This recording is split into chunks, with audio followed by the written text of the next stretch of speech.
அனைவருக்கும் வணக்கம். நான் இன்று கலைஞர் ஐயாவை பற்றி எனக்கு தெரிந்த சில கருத்துக்களை கூற வந்துள்ளேன்.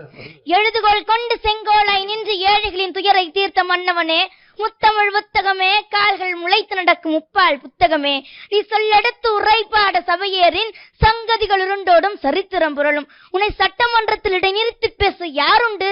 உன் வசனமோ எழுதும் போதே நடிக்கும்.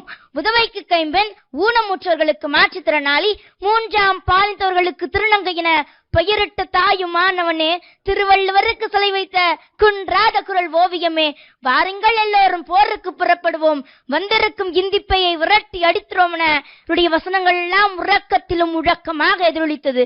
இவருடைய பேனா பேசுகிறதாம், நீ என்னை தொட்டதால் உயிர் பெற்ற அகலிகை நான். நீ கவிதை எழுதும் போது காதல் கொள்வேன், நீ சிலம்பு குறை எழுதும் போது கற்புக்கொள்வேன், நீ திருக்குறளை ஆய்வு செய்யும் பொழுது நீதி கொள்வேன் என்கிறதாம். அதனால் தான் இன்று மைக்கை விட பேனாவிற்கே சிலை வைக்க ஏற்பாடு நடக்கிறது.